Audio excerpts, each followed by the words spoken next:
Hai guys, selamat datang lagi di teman cerita yang sebentar kita mau curhat dulu nih. Bukan endorse kok, beneran curhat. Jadi harusnya TC sekarang itu tentang cinta-cintaan. Kan ala-ala Valentine kemarin tanggal 14. Udah jadi tuh videonya tuh. Tahu-tahu narasumber email. Minta tolong nggak jadi publish deh kak, karena dia takut nanti jadi masalah sama orang-orang yang bersangkutan dalam cerita tersebut. Ya kita mah sebagai babu mau gimana lagi ya. Kalau majikan udah ngomong begitu, masa kita tetap publish? Nanti kita dibukin, takut.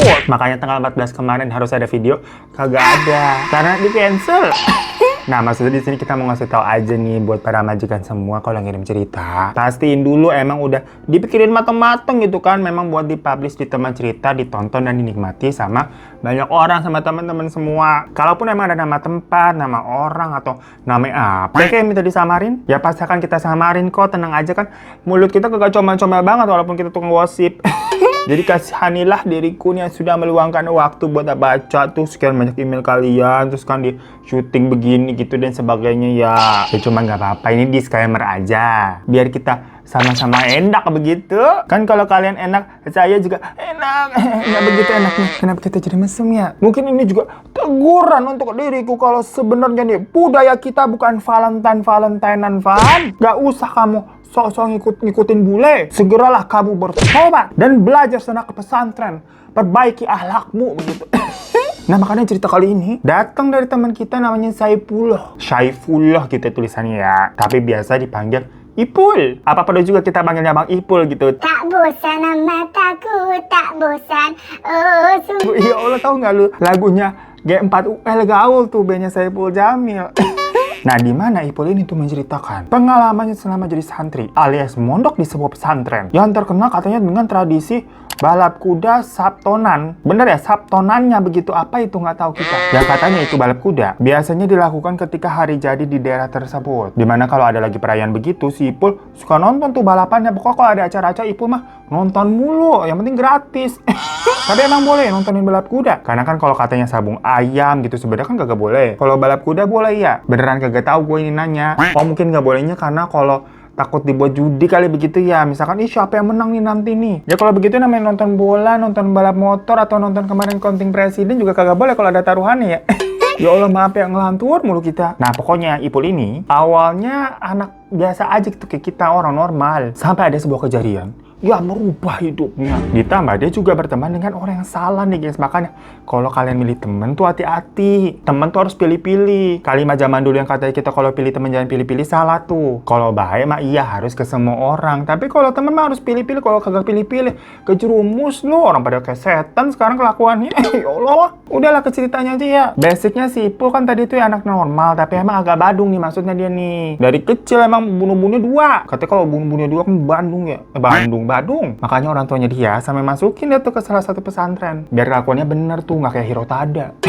Nah, di pesantren ya, sebagai anak baru awalnya si Ipul nggak punya temen. Sampai suatu hari nih ketika lagi pada makan siang tuh kan bareng-bareng. Ipul ceritanya, aduh masih lapar nih, dia pengen nambah ayam goreng lagi, punya duda habis. Nah, di samping dia nih, ada anak santri lain namanya Furkon. Dilihat tuh, kok dia nggak makan ayamnya ya? Udah gitu tahu-tahu si Furkon berdiri pergi, ninggalin itu makanan di meja. Nah, disangka Ipul lah, kagak dimakan itu ayamnya. Karena nasi sama lauk-lauk lainnya tuh udah habis, udah kagak ada. Ayamnya doang yang masih utuh. Dalam hatinya Ipul kayak, loh sayang banget ayam nggak dimakan, itu justru ayam yang paling enak, apa dia kagak doyan ayam kali ya? Sama Ipul dicomot itu ayam dimakan sama dia. Lagi enak-enak makan nih. Tahu-tahu Furkon datang lagi. Ngelihat piringnya udah bersih gitu kan, dia ngomel-ngomel, ini siapa nih yang ngambil ayamku? Ternyata tadi si Furkon tuh pergi ke toilet bentar dia. Dan sengaja nyisain itu ayamnya buat terakhir, buat digadoin. Karena menurut dia itu part paling enak begitu loh. Ketika tahu si Ipul tuh yang ngambil sini, si Furkon langsung marah, gemes meja. Habis itu langsung kayak mau dipukul tuh si Ipul tuh. Tahu-tahu ada 3 santri lain nih. Yang berdiri itu ada namanya Dani. Yang ternyata namanya Dani ini tuh ditakutin sama anak-anak sana, gengs. Nah, dia datengin tuh deketin si Ipul sama Furkon. Tapi posisinya kayak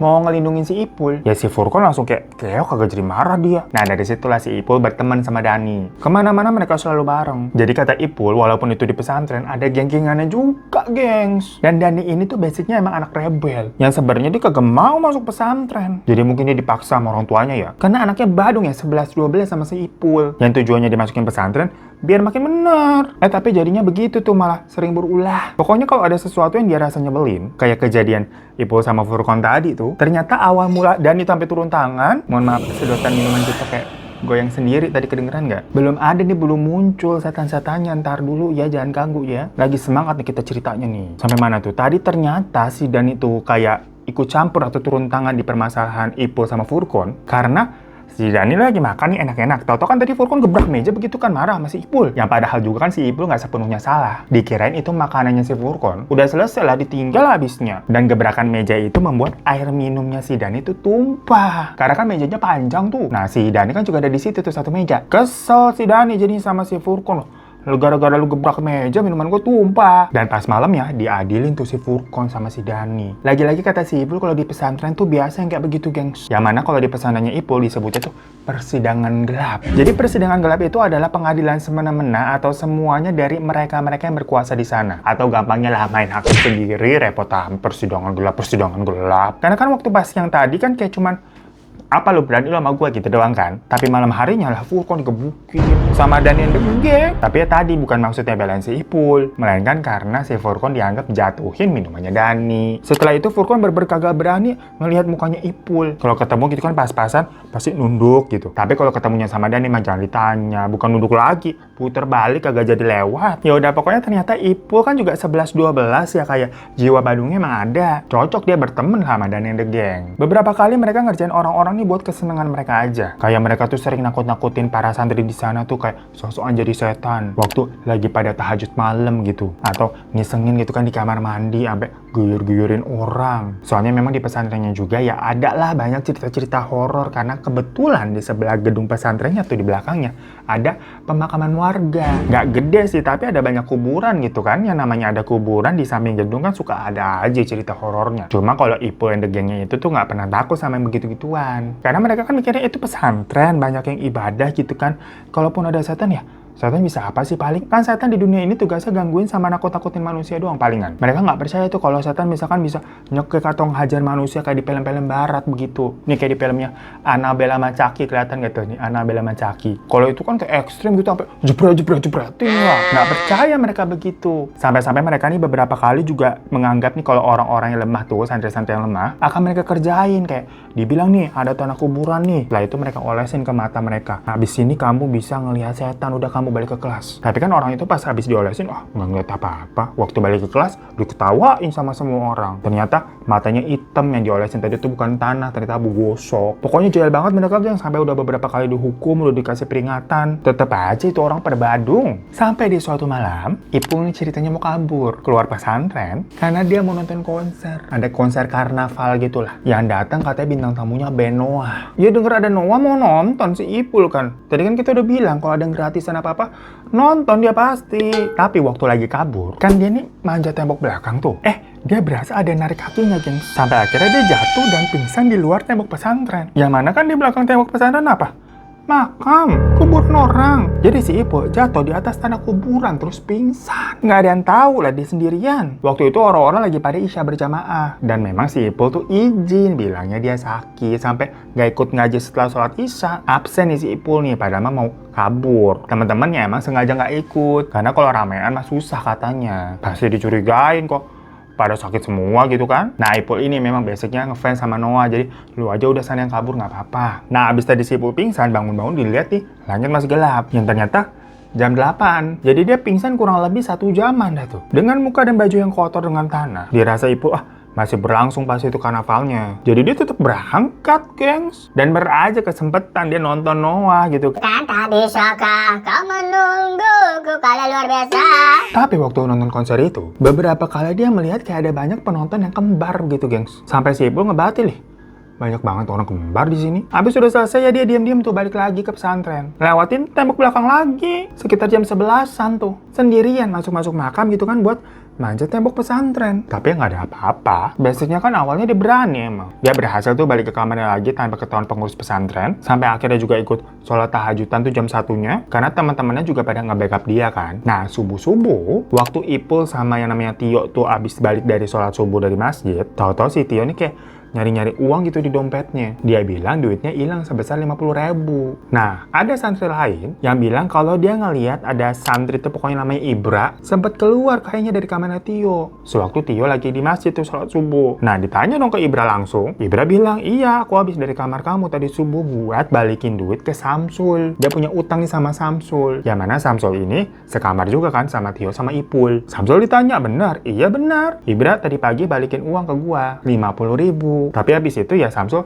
pergi buru-buru ke masjid buat nyusul Tio sama Ipul yang udah duluan di sana. Nah, pada mikir mungkin saat itulah si Ibran yang lagi sendirian di kamar karena kan Samsul ninggalin kan pergi duluan. Nah, si Ibra nyuri tuh duitnya si Tio. Jadi habis balikin duit 50.000 dia nyuri duit 50.000. Dituduhnya pokoknya begitu tuh sama Tio tuh. Tapi Ibra kan bilang, enggak, bukan gue yang ngambil, ngapain gue ngambil. Akhirnya digeledah tuh tasnya si Ibra. Dicek kan dompetnya, ada duit 450.000. Pecahannya 50.000-an semua. Si Ibra bilang, ini tuh duit baru dapat dari ayahku kemarin kesini, ngasih 500.000. Makanya, abis sudah dapat duit, aku mau balikin utangku ke Samsul tuh. Jadi sekarang tinggal 450.000. Ngapain aku ngambil 50.000 punya kamu? Tapi di situ si Tio makin nuduh lagi. Karena kebetulan sebelum kejadian uang Tio ini hilang, beberapa anak di pondok pesantren itu juga pada bilang kehilangan duitnya, gengs. Nah, jangan-jangan ini duit sebanyak itu hasil colongan ya. Sok-sok dibilang dikasih sama ayah, lu bohong lu. Berantem tuh si Tio tuh langsung emosi kan mau mukulin si Ibra. Tapi keburu ada pengawas tuh yang datangin mereka dan melerai. Hari itu pokoknya Tio bete bener. Ya karena kan Tio emang satu geng sama Dani ya, pada pukul-pukulan mulu tuh kalau ada apa-apa gitu kan, emosi aja. Jadilah mereka nih merencanakan agar si Ibra nih sidang aja udah. Paginya waktu mereka lagi setoran hafalan Al-Quran, si Ipul ngeliat kan si Ibra lagi setoran tuh di depan. Maksudnya kayak lagi baca Al-Quran gitulah sama ustadz di sana. Nah, Ipul nih kebelet pipis. Jadilah dia pergi ke toilet. Pas sudah selesai, mau balik lagi kan ke kelas. Dia pas-pasan nih sama Ibra yang lagi jalan juga menuju toilet. Tapi ya udah aja kan. Pas Ipul udah masuk ke kelas, lah dilihat Ibra masih hafal tuh di depan. Belum selesai deh tadi. Padahal kan barusan kayak pas-pasan tuh di luar. Kok ternyata di sini orangnya masih baca Al-Quran?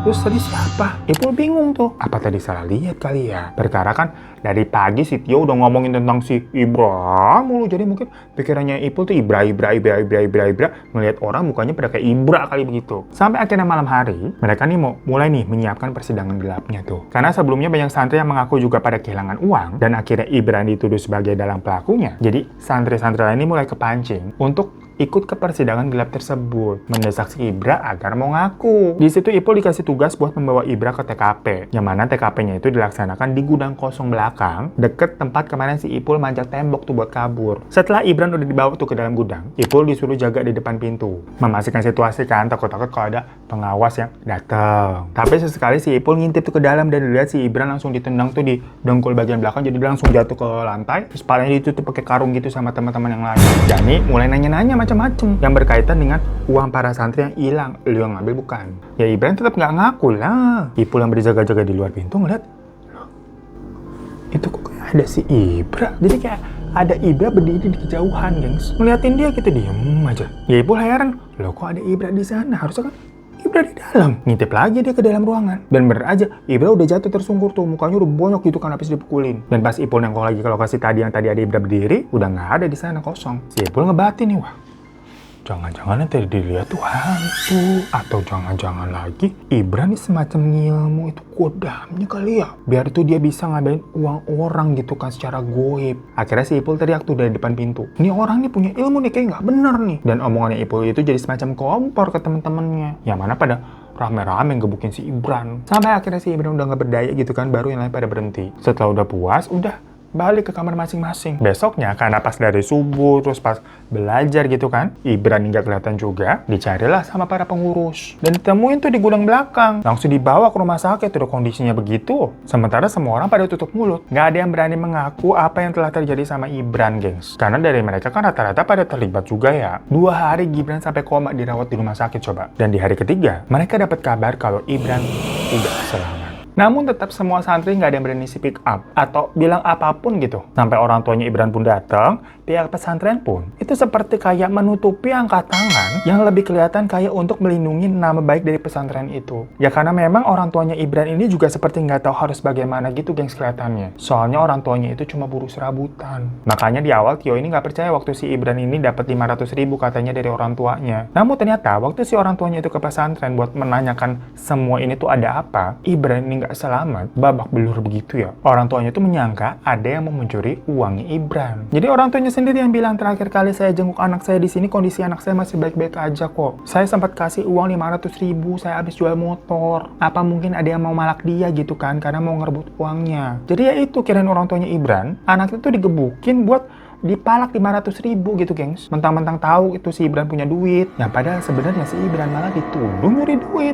Kasian banget ya. Dari situ si ibu sama yang lain jadi tahu kan, berarti 500.000 yang di dompetnya Ibran yang tinggal 450, kan 50-nya kan buat bayar utang ke Samsul. Itu ya bener duit dia, si Tio nih salah nuduh nih. Ya cuma mau main salah-salahan juga percuma ya. Ibran udah kagak ada. Apalagi yang mukulin si Ibran itu kan waktu di pengadilan gelap banyak rame-rame, jadi ya salah semua. Dan pada tutup mulut itu menjadi rahasia bersama jatuhnya. Hingga waktu pun berlalu sampai ada anak baru yang masuk pesantren namanya Andi. Andi ini mantan atlet taekwondo, tapi karena cedera jadi dia nggak bisa ikut tanding lagi. Nggak tahu kenapa si Dani ini kayak nggak suka sama si Andi, gengs. Mungkin berasa saingan apa gimana kali ya. Yang mana kalau menurut Ipul, mungkin kayaknya karena si Andi ini semacam dilihat nggak ada takut-takutnya sama si Dani. Jadi misalkan kalau mereka lewat nih pas-pasan atau lagi makan gitu ya, Andi kayak nggak ada nunduk atau memasang ekspresi takut gitu, jadi lempeng aja kagak peduli. Gak ngerti dia mungkin anak baru yang belum kenal ya sepak terjangnya si Dani kayak apa di pesantren itu, atau emang nggak takut. Dan Dani ini yang biasanya kalau ada anak yang semacam dianggap tidak tunduk sama dia, biasanya mah langsung jadi target. Tapi ini Dani tuh kayak diem aja. Ya lagi-lagi mungkin si Dani juga takut kali sama si Andi ya, karena kan Andi bisa taekwondo, badannya juga tegap gitu kan, kering roti sobek. Sampai akhirnya si Tio nih manas-manasin. Dia bilang kalau anak baru tuh harusnya semacam di ospek lah buat penyambutan, bilangnya gitu kan. Karena dia juga menganggap si Andi ini kayak sengak. Ya udah, lagi-lagi si Ipul ditugasin buat bawa si Andi tuh ke gudang belakang. Nah tapi berbeda nih cara pendekatannya. Kalau waktu si Ibran kan langsung kayak emang diseret, dibilang lo mau diadilin nih, ngaku nggak lu nyuri apa enggak gitu kan, udah ditungguin sama yang lain tuh. Ya mau nggak mau Ibran yang ketakutan ya nurut aja gitu loh. Tapi kalau ke Andi, itu dibilang kita nih mau ngumpul-ngumpul aja tradisi anak baru lah, penyambutan biar kita kenal gitu loh. Jadi lebih light gitu pendekatannya. Takut habisnya. Yang mana benar, ternyata dengan mudah banget Andi menerima undangan itu dan ucuk-ucuk datang sendiri dia ke gudang, gengs. Dikiranya emang ya mau temenan kali kan, mau pesta penyambutan. Tapi sampai ke gudang malah disambut sama wah, bogem. Gimana si Andi semacam dikasih pelajaran biar kagak bertingkah gitu dibilangnya. Ya dibogem begitu si Andi langsung ngelawan lah. Ya bener aja, ternyata si Andi lebih kuat dari mereka semua. Jadi tadi yang bogem pertama kali itu si Samsul. Sama Andi dibalas. Wah, ngeliat si Samsul ditonjok, langsung dikeroyok, dibalas sama Dani sama si Tio. Tapi sama si Andi, dibabat habis semuanya. Termasuk Ipul yang jagain pintu, kena pukul juga karena ngalangin si Andi buat keluar. Babak belur itu orang-orang. Jadinya, pada bengep. Dan Dani ngadu tuh kalau semua ini perbuatan si Andi mukulin mereka, katanya begitu. Lihat ternyata si Dani mulutnya lemes ya. Padahal kan dia yang awalnya mau menghajar si Andi tuh perkara katanya sengak lah dia ngadu. Andi mah kena tegur. Tapi karena mungkin juga para pengurus tahu ya, si Dani mah biang onar. Ya pasti ini ada gara-garanya juga nih si Dani yang mulai kali. Jadinya si Andi tidak terlalu dihukum. Dan permasalahan itu dianggap ya udah kalian damai aja udah begitu. Yang jelas menurut Ipul nih, pesantrennya tuh kalau kayak gini-gini tuh nggak mau ambil pusing. Dia nggak mungkin lah ini kenakalan remaja begini lah, apalagi kalau ada berkaitan sama Dani udah terlalu sering. Sampai yang kejadian Ibra kemarin aja nggak diungkit-ungkit lagi loh, gengs. Kayak berusaha ditutupin dan dilupakan gitu. Namun ternyata bagi Dani itu semacam kayak dendam buat dia. Nggak terima dia dipukul sama Andi. Ya akhirnya si Dani nantangin Andi buat duel 1 lawan 1. Karena kemarin keroyokan nih, sekarang kita 1 lawan 1. Yang sebenarnya mah itu cuma buat pancingan biar si Andi ini mau dikeroyok lagi dengan cara lain. Habisnya lah menurut Ipul kagak masuk akal aja 1 lawan 1. Kemarin aja pada bonyok udah rame-rame. Ini lagi tau si Dani mau ngelawan 1 lawan 1 yang mana bisa. Kan kocak ya. Tapi ternyata kali itu tuh rencananya si Dani. Dia ngeliatin nih, bawa pisau lipat. Wah, di situ Ipul sebenarnya udah gak mau ikut-ikutan. Udah makin gak bener nih si Dani nih kelihatannya nih karena dendam. Itu pisau lipat juga dapat dari mana kali, dia ternyata punya tuh, nyimpen. Pokoknya si Ipul lagi-lagi ditugaskan untuk udah lu jagain pintu aja. Pastiin gak ada yang masuk. Ya karena Ipul berpikir kayak ya udahlah yang penting tugasnya dia kan ngawasin doang, jagain pintu gitu, nggak ikut-ikutan ngapa-ngapain si Andi. Dan itu juga kan titah dari si Dani nih, nggak mungkin ditolak, bisa-bisa dia habis nanti dimusuhin di pesantren. Singkat cerita, pas malam hari hanya ditungguin nggak datang-datang tuh si Andi tuh. Ipul disuruh nyamperin dong, manggil dia lagi. Ya udah pergi tuh si Ipul ke kamarnya Andi. Pas ke sana, bener ada si Andi lagi duduk di kasurnya baca Quran, tapi nggak bersuara, kayak baca dalam hati aja gitu loh. Ya Ipul bilang dong, udah ditungguin tuh sama santri-santri lain. Termasuk santri-santri yang sekamar sama Andi juga udah pada di gudang. Penasaran kan mau nonton duel? Katanya lu menyetujui duel. Nah, kok lu masih di sini? Jadi memang di situ terlihat si Andi sendirian aja tuh di dalam kamar tuh malam-malam jam 11. Tapi Andi diem aja gitu kan, tetap baca Al-Quran dengan mulut yang kayak gerak-gerak ya. Jadi mungkin dalam hati tapi mulutnya kan gerak gitu baca ya. Si Ipul dicuekin berarti, gengs. Nah, Ipul emang gak berani sama si Andi. Pas dicuekin begitu dalam hati ya, ngebatin kayak sengah emang nih anak nih. Tapi mau ngelawan juga ya jiper. Ya udah dia pergi lagi dah balik ke gudang. Mau bilang kalau Andi nggak jadi kali itu masih di kamar dia. Tapi pas sampai ke gudang dia ngeliat si Andi udah terkapar berdarah terus pisau. Dan di situ dilihat orang-orang pada panik. Lah Ipul kan kaget ya. Kok loh. Andi kok tahu begini keadaannya lah, tadi bukan si Andi di kamar. Darahnya banyak banget itu kan. Karena takut itu berakhir seperti Ibra, langsung lah pada lapor ke pengurus tentang keadaannya si Andi. Dan dia juga terlihat ikut panik tuh. Dia bilang katanya dia bawa pisau tuh sebenarnya buat gertak doang kok. Ya pokoknya dari situ si Andi langsung dibawa ke klinik Ponpes dulu tuh. Maksudnya Ponpes tuh pondok pesantren. Tapi karena pendarahannya nggak berhenti akhirnya dibawa ke rumah sakit. Namun dalam perjalanannya tidak selamat, gengs. Semua anak di situ yang terlibat langsung diinterogasi sama pengurus. Karena kali ini pihak pesantren nggak tahu nih harus ngomong apa ke orang tuanya Andi. Mereka mikir mungkin wah nama pesantrennya bisa kacau nih. Udah ada 2 kejadian. Yang bener aja ternyata orang tuanya Andi berbeda dengan orang tuanya Ibra. Kalau orang tuanya Ibra kan bisa dibilang orang yang nggak punya ya. Tapi orang tuanya Andi berbeda, nggak terima mereka dengan anaknya. Langsung diusut dan akhirnya Dani ditahan tuh sebagai pelakunya. Jadi yang akhirnya dibawa ditahan ke kantor polisi itu si Dani ya. Karena yang lain memang ada kejadian kan hampir semuanya ada kejadian di tempat tapi pada nontonin doang. Soalnya kan itu memang duelnya 1 lawan 1. Dan waktu itu katanya sempat masuk berita juga mengenai pesantren ini kejadian ini, gengs. Dan waktu lagi masih panas-panasnya tuh ya, pesantrennya akhirnya juga sempat ditutup dulu buat penyelidikan dan para santrinya dipulangkan ke rumah masing-masing. Waktu itu Ipul sempat nanya ke yang lain gimana sebenarnya kejadiannya. Jadi katanya waktu Ipul pergi tuh disuruh manggil si Andi ke kamar, nggak lama ternyata Andi datang sendirian tuh ke gudang. Ya kirain mereka udah dipanggil sama Ipul. Sementara Ipul kan memang tugasnya nunggu di luar ruangan tuh di depan pintu. Jadi ya pada